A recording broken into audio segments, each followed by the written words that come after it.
नमस्कार विद्यार्थी मित्रांनो, डॉक्टर सुशील स्पॉटलाईट या आपल्या यूट्यूब चॅनलवर तुमचं सर्वांचं स्वागत आहे। या लेक्चरमध्ये आपण जे काही महत्त्वाचे प्रोजेक्ट्स आहेत भारतातले आणि ते न्यूजमध्ये होते त्यांच्याबद्दल जाणून घेऊयात आणि त्याच्यावर आपल्याला प्रश्न विचारण्याची ही शक्यता आहे बऱ्यापैकी। डॉक्टर सुशील स्पॉटलाईटला टेलिग्राम चॅनलवर फॉलो करण्यासाठी डिस्क्रिप्शनमध्ये लिंक तुम्ही वापरू शकता। फेसबुकवरही आपला ग्रुप आहे, तिथेही फॉलो करू शकता। तर बघूयात महत्त्वाचे प्रोजेक्ट्स। सगळ्यात पहिला जो प्रोजेक्ट आहे आपला तो पोलावरम प्रोजेक्ट आहे। तर पोलावरम आपण न्यूजमध्ये बऱ्याचदा घेतलं होतं आणि हा पोलावरम प्रोजेक्ट जो आहे तो आंध्र प्रदेशमध्ये आहे। एकतर तुम्हाला त्याचं स्टेट माहीत पाहिजे, हे कुठल्या स्टेटमधलं आहे। सो पोलावरम प्रोजेक्ट आंध्र प्रदेश आणि हा एक मल्टीपर्पज इरिगेशन प्रोजेक्ट आहे बघा। Okay, so multipurpose irrigation project, सिंचन। ओके, आणि दुसरा महत्त्वाचा जो मुद्दा आहे याच्यामधला की कुठल्या नदीवर आहे, तर हा गोदावरी नदीवर आहे। तर ती एक बाब लक्षात असू देत, गोदावरी नदीवरचा आहे आंध्र प्रदेशमध्ये पोलावरम प्रोजेक्ट। आणि गोदावरीशीच रिलेटेड दुसरा आहे जो तेलंगणाशी रिलेटेड आहे, तो आपल्याला विचारला जाऊ शकतो। आणि तो जो प्रोजेक्ट आहे की तो गोदावरीवर हाही आहे आणि दुसरा जो आहे तो आहे कालेश्वरम प्रोजेक्ट। हा कालेश्वरम प्रोजेक्ट जो आहे हा तेलंगणा राज्यामध्ये आहे। ओके, तेलंगणा। आणि दुसरी महत्त्वाची गोष्ट जी आहे की हा लिफ्ट इरिगेशन प्रोजेक्ट आहे, तर हेही लक्षात ठेवा। ओके, हा पण आपण इयरबुकमध्ये पण कव्हर केलेला आहे ना। तर ह्या दोन्ही गोष्टी लक्षात ठेवा की गोदावरी नदीशी संबंधित आहेत। त्याच्यानंतर पुढचं जे प्रोजेक्ट आहे आपलं रिव्हर लिंकिंगच्या बाबतीत जर तुम्ही बघितलं तर केन बेटवा। तर केन बेटवा ऑलरेडी विचारून झालेला आहे।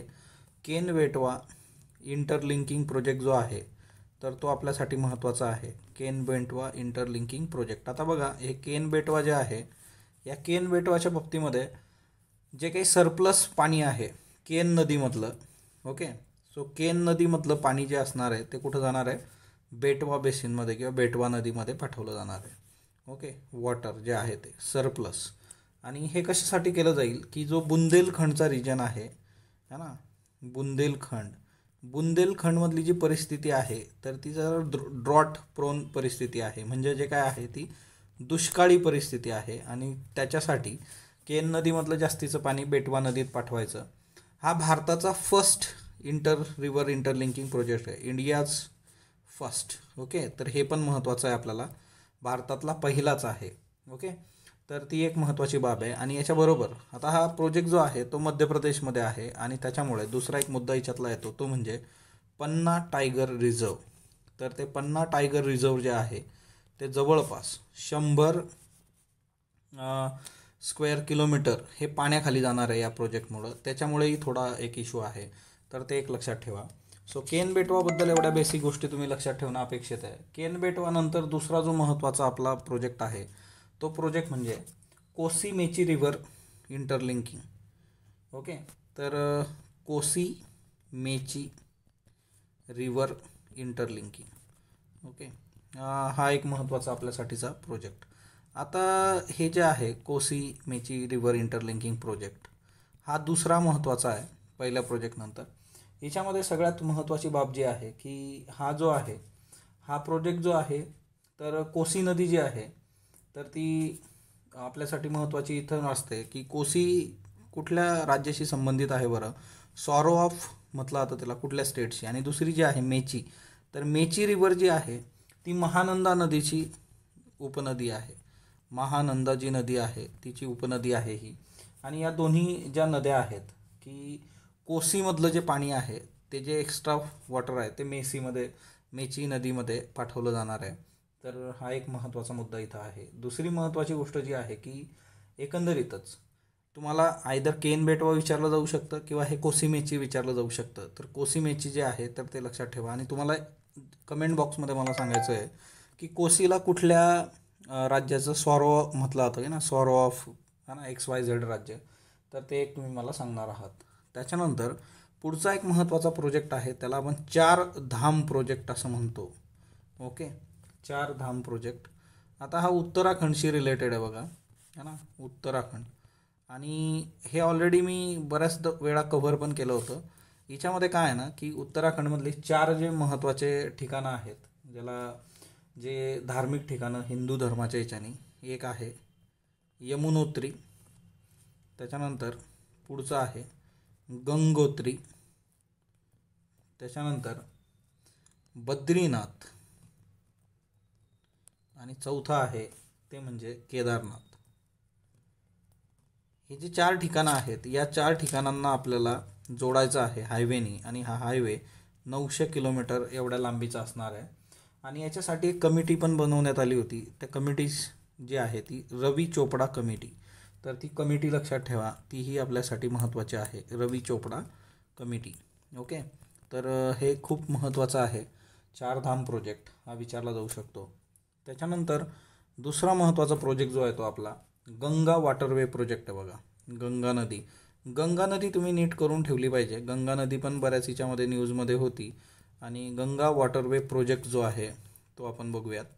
आता याच्यामध्ये काय आहे ना की गंगा वॉटरवे प्रोजेक्टमध्ये सगळ्यात महत्त्वाचं जे म्हणजे की वाराणसी ते वेस्ट बेंगॉल हा जो म्हणजे हल्दिया ठिकाण आहे, वाराणसी जे आहे, वाराणसी UP आणि हल्दिया वेस्ट बेंगॉल, तर असा हा रस्ता असणार आहे. आणि जवळपास या वॉटरवे प्रोजेक्टची लेंथ जी आहे ती 1390 किलोमीटर इतकी आहे. तर तेही एक लक्षात ठेवा. दुसरी महत्त्वाची बाब ह्या सगळ्या याच्यामध्ये जी येते की या प्रोजेक्टसाठी वर्ल्ड बँकेची फंडिंग आहे. तर ते एक लक्षात ठेवायचं, म्हणजे कुठून पैसा येतो आहे आणि ते सगळं याच्यामध्ये केलं जाईल. मग याच्यामध्ये जे आहे की वाराणसी आणि एक मधलं ठिकाण पण आहे बघा, जसं वाराणसी आहे, हल्दिया आहे, याच्यामध्ये साहिबगंज नावाचं ठिकाण आहे.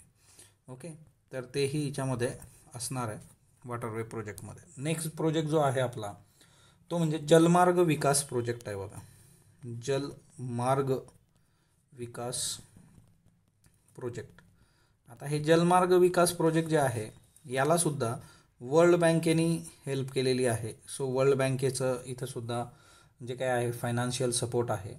आणि जलमार्ग विकास प्रोजेक्ट जो आहे तर याच्यामध्ये जे आहे की जवळपास 1500 ते 2000 टनचे जे काही व्हेसल्स असतात, म्हणजे जे काही मोठी जहाजं आहेत की ज्यामध्ये 1500 ते 2000 टन इतकं हे असतं, तर त्या केसमध्ये हल्दिया वाराणसी हाच जो मार्ग आहे आपला है ना, वॉटरवे हल्दिया वाराणसी, तिच्यामध्ये ह्या पर्टिक्युलरली म्हणजे 1500 ते 2000 टनची व्हेसल जाण्यासाठी ते हा जलमार्ग विकास प्रोजेक्ट करायचा. आणि याची जी डेडलाईन आहे ती 2023 अशी आहे.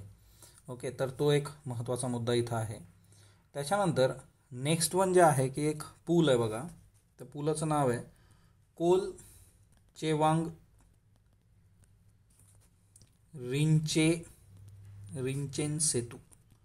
ओके, कोल चेवांग रिंचेन सेतू. तर हा कोल चेवांग रिंचेन सेतू जो आहे तो लद्दाखमध्ये आहे. आणि लद्दाख सध्या न्यूजमध्ये, लद्दाखमधले जे रेफरन्स आहे ते नीट करून ठेवायचे. आणि दुसरी महत्त्वाची गोष्ट की हे जे नदी आहे कुठल्या नदीवर आहे तर श्लोक रिव्हरवर आहे बघा. श्लोक रिव्हर ऑलरेडी न्यूजमध्ये होती. मला कमेंट बॉक्समध्ये सांगा बरं, श्लोक रिव्हर कुठल्या नदीची ट्रिब्युटरी किंवा उपनदी आहे. आणि हा सगळा जो आहे की लेह आणि काराकोरम पासचा जो हे आहे एरिया, तर तिथं हे सगळं आहे. हा सेतू जो आहे लेह काराकोरम पास लद्दाखमध्ये. आणि दुसरी महत्त्वाची गोष्ट जी आहे की हा भारतातला highest altitude all weather permanent bridge आहे. तर हे खूप महत्त्वाचं आहे. India's highest altitude all weather bridge, कुठल्याही म्हणजे वातावरणात, कशाही वातावरणात परमनंट ब्रिज तर तो उभा राहणार. तर तो एक महत्त्वाचा मुद्दा आहे. त्याच्यानंतर दुसरी महत्त्वाची गोष्ट की हा ज्यावेळेस बनतो आहे हा ब्रिज, तर त्याच्यासाठी जो स्ट्रॅटेजिक रस्ता आहे म्हणजे रोड लेह काराकोरम पासमधला, तर तो 255 किलोमीटरचा रोड आहे. आणि तिच्यातली ठिकाणं महत्त्वाची आहेत बघा. तर ती आहे दारबुक, त्याच्यानंतर शायोक, आणि तिसरं जे आहे ते म्हणजे दौलत बाग ओल्डी. ओके, तर हे ठिकाण ऑलरेडी दौलत बाग ओल्डी आपण न्यूजमध्ये बघतोय सध्या जी काही परिस्थिती आहे एकंदर, तर त्याच्याशी हे रिलेटेड आहे. दुसरी महत्त्वाची गोष्ट मायक्रो पिलिंग टेक्नॉलॉजी असते ब्रिज बनवण्याची, तर ती पहिल्यांदा भारतामध्ये वापरली गेलेली आहे हा ब्रिज बनत असताना. सो मायक्रो पिलिंग टेक्नॉलॉजी हा ना, याचा फर्स्ट टाईम इन इंडिया. तर ते एक लक्षात ठेवा. तर हा एक महत्त्वाचा मुद्दा आहे. त्याच्यानंतर दुसरी महत्त्वाची बाब जी आहे ह्या सगळ्या याच्यामध्ये की जवळपास म्हणजे येत्या काळामध्ये चिनाब रिव्हरवर पण एक ब्रिज उभा राहतो आहे बघा, तर तो एक लक्षात ठेवा. चिनाब रिव्हरवरचा ब्रिज, चिनाब रिव्हर, आणि त्याला नावच दिलेलं आहे की चिनाब रिव्हर ब्रिज. ओके, तर हा जो ब्रिज असणार आहे हा ज्यावेळेस कंप्लीट होईल तर तो जगातला सर्वात मोठा, वर्ल्ड्स हायेस्ट, सर्वात उंचावरचा रेल्वे आर्च ब्रिज असणार आहे. ओके, तर ते पण एक लक्षात ठेवा. आणि हा बनतो आहे आता, तर ते आपल्यासाठी महत्त्वाचं आहे, Chenab river bridge. Next one, पुढचा जो आपला मुद्दा आहे तो जो आहे तो म्हणजे सिल्वर लाईन प्रोजेक्ट आहे बघा. सिल्वर लाईन प्रोजेक्ट, हा सिल्वर लाईन प्रोजेक्ट जो आहे हा केरळमध्ये आहे. तर ते एक लक्षात ठेवा, सिल्वर लाईन प्रोजेक्ट केरळमध्ये आहे. आणि याचा जो मेजर मुद्दा आहे तो म्हणजे काय, सेमी हायस्पीड ट्रेन जे आहेत केरळच्या दोन्ही कॉर्नरमध्ये, तर त्याच्याशी हा जोडलेला आहे. ओके, म्हणजे सेमी हाय स्पीड रेल्वे त्याच्याकरताचा प्रोजेक्ट आहे हा. म्हणजे आणि केरळचे जे दोन्ही कॉर्नर आहेत हा ना, म्हणजे टिपिकली दोन कॉर्नर जोडायचे राज्याचे, मिनिस्ट्री ऑफ रेल्वेच्या अंडर आहे हे. त्याच्यानंतर पुढचा जो प्रोजेक्ट आहे आपला तो म्हणजे अटल टनल. तर हे विचारलं जाऊ शकतं बघा, अटल टनल, अटल बिहारी वाजपेयींच्या नावावरून हे नाव दिलेलं आहे. आणि हे जे आहे तर तो रोहतांग पास जो आहे तर तिथं अटल टनल आहे, रोहतांग पास. ओके, तर हा एक महत्त्वाचा आस्पेक्ट आहे आपल्या याच्यातला आणि महत्त्वाचा मुद्दासुद्धा. दुसरी महत्त्वाची गोष्ट काय कनेक्ट करतं याच्यानी, तर मनाली आणि लेह. ओके, मनाली लेह तुम्ही गेलं पाहिजे कधीतरी, UPSC पास करा हा ना, भारत भ्रमण पण होतं, किंवा तुम्ही असंही जाऊ शकता मस्त हा ना, पण भारी आहे म्हणजे. आणि याचं सरळ सरळ जे आहे टनल जो आहे तो 8.8 किलोमीटरचा टनल आहे हा. आणि सर्वात महत्त्वाचं म्हणजे काय, जवळपास याचा जो अल्टिट्यूड आहे है ना तो 3000 मीटर अबोव आहे. ओके, अल्टिट्यूड, तर ते लक्षात ठेवा. आणि याची लेंथ जी आहे ती 8.8 किलोमीटर. आणि याच्याशी रिलेटेड काय आहे तर हिमाचल प्रदेशची सोलंग व्हॅली जी आहे, सोलंग व्हॅली, ओके, हिमाचल प्रदेश, तर तो एक महत्त्वाचा मुद्दा आहे, तर तोही तुम्ही लक्षात घेतला पाहिजे. त्याच्यानंतर पुढचं जर तुम्ही बघितलं की भारतातील पहिली अंडर वॉटर रेल्वे जी आहे metro. Okay, India's first under water railway. तर अंडर वॉटर रेल्वे जी आहे भारतातील पहिली, तर तिचं जे ठिकाण आहे ते म्हणजे कोलकाता.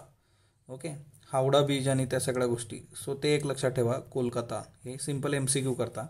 ओके, हुगळी रिव्हरवर आहे आणि त्याचा जो काही पार्ट आहे तो हुगळी रिव्हर है ना, फेमस हावडा ब्रिज कन्स्ट्रक्ट झालेला आहे, तर तिथून अंडरग्राऊंड म्हणजे अंडर वॉटर आहे ते, तर ही रेल्वे जाणार. तर हुगळी रिव्हर पण रेफरन्स लक्षात असू देत, तर ते एक लक्षात ठेवा. त्याच्यानंतर भारतातला लॉंगेस्ट इलेक्ट्रिफाईड टनल जो आहे, ओके, रेल्वेचा जर टनल बघितला तुम्ही, रेल टनल, ओके, आणि हा लॉंगेस्ट इलेक्ट्रिफाईड म्हणजे सर्वात जास्त लॉंगेस्ट, तिच्यात इलेक्ट्रिफिकेशन सगळ्या गोष्टी प्रॉपर आहेत. सो लॉंगेस्ट इलेक्ट्रिफाईड रेल टनल जो आहे तर तो आंध्र प्रदेशनी त्याचं इनॉग्रेशन केलं. सो एक लक्षात ठेवा, भारतातला सर्वात लॉंगेस्ट रेल टनल जो आहे इलेक्ट्रिफाईड तो आंध्र प्रदेशमध्ये आहे. त्याच्यानंतर दुसरा एक टनल आहे बघा जो तुम्हाला माहीत असणं अपेक्षित आहे, झेड मोर टनेल. आता हे झेड मोर टनेल कुठं आहे तर हा JNK मध्ये आहे, जम्मू काश्मीर, आणि त्यातल्या त्यात श्रीनगर आणि कारगिल या दोघांच्या मध्ये आहे.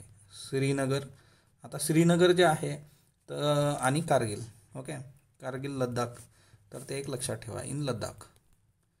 लद्दाखचे जेवढे रेफरन्सेस आहेत ना ते खूपच परफेक्ट तुमचे पाहिजेत, तर ती एक गोष्ट लक्षात ठेवा. आणि रोहतांग टनल जो आहे, आता आपण अटल टनल बघितला तो रोहतांग पासमध्ये होता, आणि दुसरा एक आहे बघा रोहतांग टनल.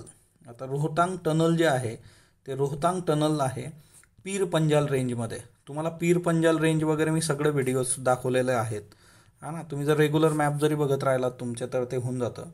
आणि सगळ्यात महत्त्वाची गोष्ट आहे की जगातला लॉंगेस्ट हायवे टनल आहे हा. ओके, जगातला सगळ्यात longest, world's longest highway tunnel. Okay, so हे खूपच महत्त्वाचं आहे. हे सगळे जे फॅक्ट्स आहेत तर हे तुमच्यासाठी खूप खूप महत्त्वाची बाब आहे आणि ते तुम्ही केले पाहिजे.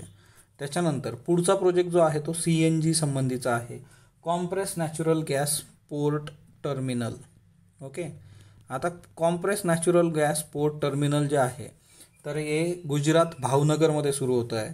तर ते एक लक्षात ठेवा, भावनगर गुजरात. ओके, भावनगर गुजरातमध्ये. आणि याच्यातला सगळ्यात महत्त्वाचा मुद्दा आहे की हा जगातला first CNG tunnel, world's first CNG tunnel. Okay, तर ही एक गोष्ट लक्षात ठेवा, जगातला पहिला CNG टनल. त्याच्यानंतर दुसरी महत्त्वाची गोष्ट जी आहे की इटलीन हायड्रो इलेक्ट्रिक प्रोजेक्ट आहे बघा. तर हा पण एक लक्षात ठेवा. हा जो आहे तर हा इटलीन हायड्रो इलेक्ट्रिक तुम्हाला अरुणाचलमध्ये आहे, हायड्रो इलेक्ट्रिक प्रोजेक्ट. ओके, तर हा जो आहे तो अरुणाचलमध्ये आहे, अरुणाचल प्रदेश. आता टिपिकल हे जे प्रोजेक्ट न्यूजमध्ये आहे तर किमान त्याचं स्टेट तुम्हाला माहीत असणं अपेक्षित आहे.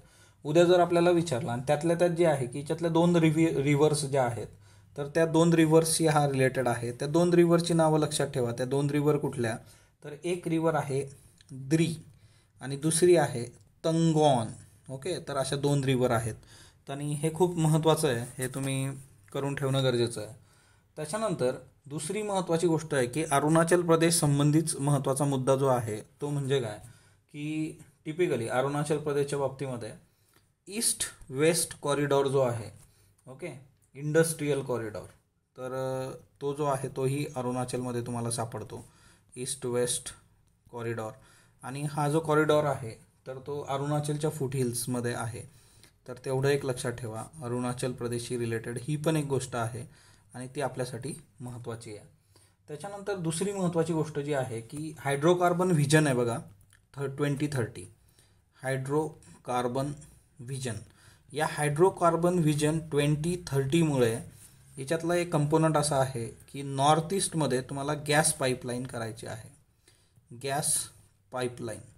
ओके, तर हा एक महत्त्वाचा मुद्दा आहे की जे काही नॅचरल गॅस पाईपलाईन ग्रिड्स आहेत तर त्याच्यामध्ये 8 जी नॉर्थ ईस्टर्न राज्य आहेत, ईशान्य भारतातली 8 राज्य, म्हणजे तिच्यामध्ये अरुणाचल, आसाम, मणिपूर, मेघालय, मिझोराम, नागालँड, सिक्कीम, त्रिपुरा यांना जोडायचं. तर हा एक खूप महत्त्वाचा मुद्दा याच्यामध्ये आहे. त्याच्यानंतर दुसरं महत्त्वाचं म्हणजे की या सगळ्या याच्यामध्ये अरुणाचलचा अजून एक रेफरन्स जो आहे तर तो एक लक्षात ठेवा की अरुणाचलमध्ये एक हायड्रो इलेक्ट्रिक प्रोजेक्ट जो आहे दीक्षी या ठिकाणी अरुणाचलमध्ये त्या राज्यातला पहिला जो हायड्रो इलेक्ट्रिक प्रोजेक्ट आहे वेस्टमध्ये, आणि तो community managed mini hydro electric project आहे बघा. तर हे महत्त्वाचं आहे की कम्युनिटीद्वारे मॅनेज्ड होणारा, समाजातल्या लोकांना बरोबर घेऊन कम्युनिटी मॅनेज्ड, आणि तो हायड्रो इलेक्ट्रिक प्रोजेक्ट जो आहे तो अरुणाचल प्रदेश दीक्षीमध्ये आहे. तर हे काही महत्त्वाचे प्रोजेक्ट्स होते. अशा पद्धतीने आपण महत्त्वाच्या बाबी बघत राहू. स्पॉटलाईट बरोबर जोडलेला स्पॉटलाईटला लाईक करा, शेअर करा, सबस्क्राईब करा. धन्यवाद विद्यार्थी मित्रांनो.